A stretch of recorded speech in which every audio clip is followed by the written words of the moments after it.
Olá você, boa noite. Está no ar mais uma edição do Bitcoin News, trazendo o resumo dos fatos, com reportagens, entrevistas e os principais assuntos do dia. Você também pode conferir mais informações acessando bitcointv.com.br e também em nossas redes sociais, Facebook, Instagram, Twitter e YouTube. O juiz João Pedro Cavalli Júnior, da 2ª Vara Civil especializada em Fazenda Pública da Comarca de Caxias do Sul, indeferiu nesta terça-feira o pedido de liminar do prefeito cassado Daniel Guerra. A defesa do ex-prefeito pediu anulação do processo de impeachment e a recondução ao cargo do chefe do Executivo, além da suspensão da eleição indireta para a Prefeitura de Caxias do Sul, que está marcada para ocorrer a partir das 8h30 desta quinta-feira na Casa da Cultura. O ex-prefeito Alceu Barbosa Velho visitou nesta quarta-feira o prefeito interino Ricardo Daneluz. No gabinete, ambos do PDT estiveram em uma visita oficial. A visita de Alceu, que esteve frente do Executivo em 2013 a 2016, foi uma visita de cortesia a Daneluz, que fica no cargo interinamente até esta quinta-feira, período em que ocorrem as eleições indiretas para prefeito e vice-prefeito do município. A chapa é Flávio Cassina, do PTB, e Édio Eloy Frisso, do PSB, em chapa única. Júlio Soares tem contato com a fotografia há mais de 30 anos. E nesse dia tão especial, o Dia do Fotógrafo, ele relembra a história relacionada à sua profissão. Confira essa reportagem especial da Bitcoin TV. A minha história é interessante, porque eu comecei muito cedo a trabalhar também, comecei aos 15 anos, e trabalhei na Grale por 9, e acabou que nos últimos anos de trabalho eu ingressei no departamento de marketing e eu era responsável pela parte de fotografias, de produções e tal. E na ocasião a gente mandava os produtos para Porto Alegre, porque Caxias não existia um estúdio que coubesse um trator, um caminhão e tal. E aí eu provoquei o fotógrafo que atendia lá na época, nós montávamos uma estrutura para atender Caxias. Mas nesse meio tempo eu já acompanhava as produções, já pegava a maquininha, brincava e tal, né? Mas nunca assim com intenção de um dia ser fotógrafo. Embora na minha juventude a gente ia acampar, eu era o único que levava a maquininha da minha mãe. E fazia fora todo mundo, mas só por longe de pensar numa profissão. E aí provoquei o cara e tal, e ele topou, e então a gente montou na época o maior estúdio da região, inclusive, não sei se do estado, porque era um estúdio de 700 metros quadrados, a gente botava caminhão, carreta lá dentro, mas como começamos, quebramos também, porque foi bem na época que o Collor assumiu, confiscou a poupança, então tem toda uma história econômica por trás do processo. Fatores externos. Externos. Mas eu sempre me encantei, sempre gostei, mas eu comecei muito cru. E dentro também de um, como é que eu vou dizer, de um segmento só, que na época a Grale, eu saí da Grale para atender a Grale praticamente. E aí eu comecei a dizer, não, mas peraí, se eu ficar só na Grale e dar uma crise no setor que ela atua, eu me atinge também, entendeu? E aí eu comecei a pensar, disse, não, peraí, deixa eu buscar novos segmentos. Aí comecei a visitar as agências e tal. Então estamos aí já há 29 anos, com uma estrutura super enxuta, com grandes mudanças econômicas, mudanças de tecnologia, e a gente sempre correndo atrás, buscando, mas ao mesmo tempo muito feliz pelo setor que eu ingressei, porque é uma coisa que apaixona e é uma coisa que me emociona muito a parte da fotografia, porque eu posso dizer que é uma das únicas coisas que conta realmente a história de uma forma estática e que tu pode comparar tempos, períodos e... Bom, basta ver aí quando se vai buscar a história da guerra, a história disso, o que conta é a fotografia. E eu tenho a minha parte na história de Caxias, na história de muitas empresas e coisas, porque eu tive a oportunidade de estar lá junto, fazer um registro e deixar isso para a eternidade.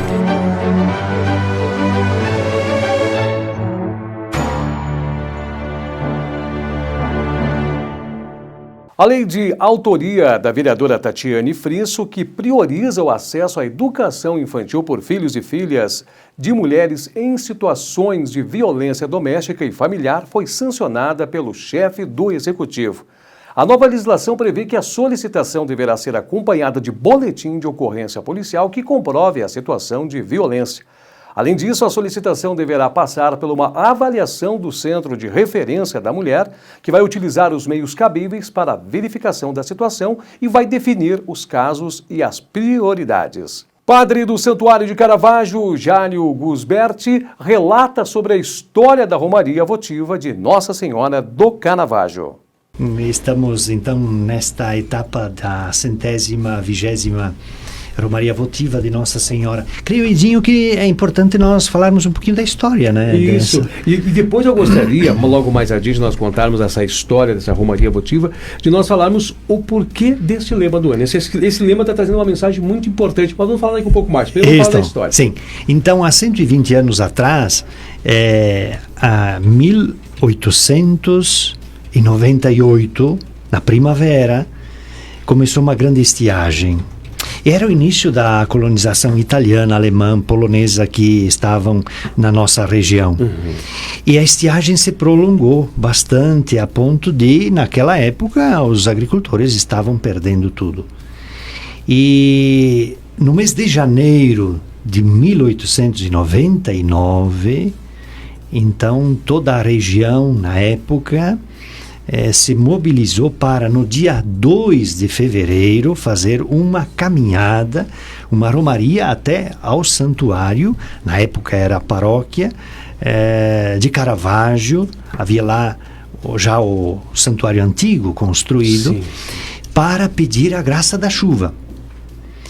Então, dos municípios de Caxias do Sul, Pinto Bandeira, Bento Gonçalves, Flores da Cunha, Farroupilha, Nova Roma do Sul. Nossa. E vieram a pé, a cavalo, com um carro de boi, para pedir a graça da chuva.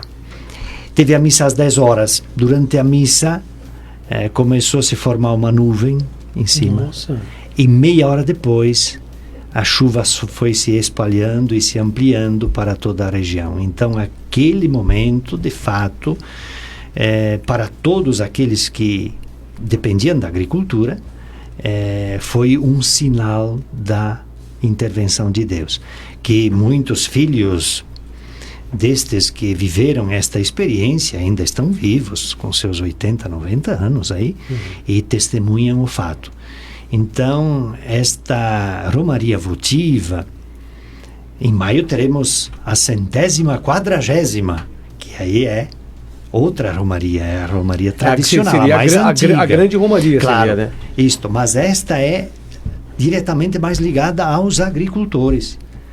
Então, ainda hoje, a partir daquele momento, então, todo o povo pensou assim, não, temos que agradecer. Todos os anos, no dia 2 de fevereiro, faremos este momento de gratidão a Nossa Senhora de Caravaggio pelas graças que nós recebemos e também pela clemência do tempo, né? Então, de lá para cá, são 120 anos que toda a região se mobiliza para este momento. Neste ano, então, teremos no dia 1º de fevereiro, e no domingo, dia 2, então, uma missa especial. E antecede, então, toda uma novena em preparação a este dia, mobilizando, tem equipes de trabalho, de organização. 5 noites nós vamos na paróquia São Marcos, aí, próximo. Aí a região, né? E depois, então, nas outras 7 noites, então, de vários lugares virão no santuário às 20 horas para rezar, agradecer as colheitas, a clemência do tempo, porque tudo depende da agricultura. O nosso alimento, todo ele depende, a matriz da agricultura, da terra. E, sem dúvida, a mobilização toda e a gratidão a Deus, ela é marcante em todos estes que participam desta Romaria Votiva. Votiva porque é um voto. Nós, lá atrás, há 120 anos, nós vamos todos os anos fazer este voto. Antes pelo pedido, agora de agradecimento. É agradecimento. Né?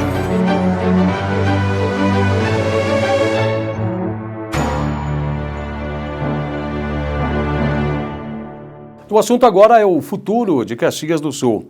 O grupo Mobilização por Caxias, chamado Mob Caxias, apresentou as propostas do movimento para o prefeito interino Ricardo Daniluz. Durante o encontro, também foram abordados assuntos como Plano Diretor Municipal, Maesa, Aeroporto Regional da Serra Gaúcha, Porto do Litoral e as áreas de saúde e educação do município. Vamos agora para os assuntos relacionados ao esporte. Tensão cada vez mais aumentando, está chegando aí as atividades do Gauchão 2020. E o Caxias finaliza a preparação para encarar o Novo Hamburgo e o primeiro time titular do Juventude é formado. O Caxias finalizou a preparação para encarar o Novo Hamburgo nesta quarta-feira, às 8 horas da noite. O Grená terá a entrada de Laércio na vaga de Vinícius como novidade. O Caxias vai entrar em campo com Pitol, Ivan, Laércio, Thiago Salles e Eduardo Diniz, Juliano, Yuri e Diogo Oliveira, Juninho Potiguar, Tilica e Gilmar. E Corlate, a Federação Gaúcha de Futebol confirmou a alteração do horário da primeira partida do Caxias no Gauchão. O duelo contra o Grêmio, que estava marcado para as 9h30 da noite da quarta-feira do dia 22, foi antecipado para as 8 horas da noite do dia 22 também. O técnico Marquinhos Santos formou o seu primeiro time titular da pré-temporada. No treino dessa terça-feira, o primeiro time escalado pelo treinador teve Marcelo Carné, Samuel Santos, Genilson, Ed Carlos e Eltinho, João Paulo, John Lennon, Moisés, Bruno Camilo e Bruno Alves, Renato Cajá na frente. Posteriormente, o técnico propôs algumas alterações. Igor entrou no lugar de Samuel na lateral, Odivan substituiu Ed Carlos na defesa e Marciel ocupou o lugar de Moisés no meio de campo. No próximo sábado, o Juventude faz um jogo-treino contra o Tubarão às 11 horas da manhã no CT do clube. Está marcado o amistoso dia 16 contra o Esportivo de Bento Gonçalves.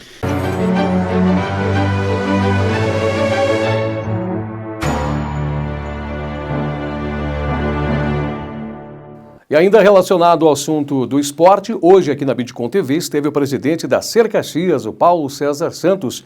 Ele esteve junto com o Fernando Levinsky na apresentação aí do programa Lance Esportivo.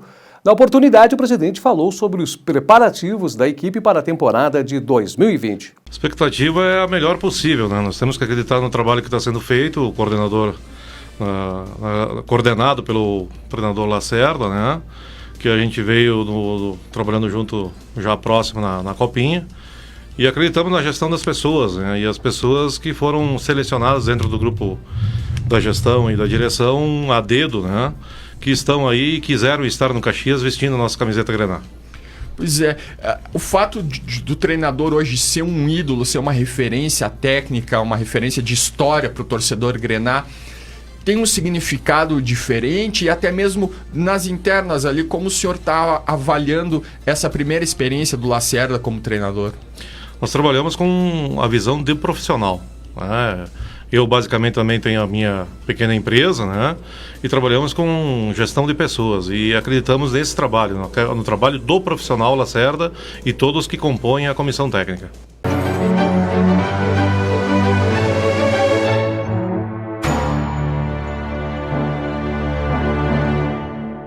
Uma última informação, a Câmara Municipal de Caxias do Sul convocou na quarta-feira o médico Miguel Martins Graziotin, suplente do PDT, para assumir como vereador.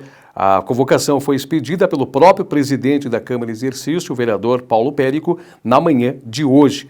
Graziotin tem 15 dias para assumir, mas deve tomar já posse na próxima sessão.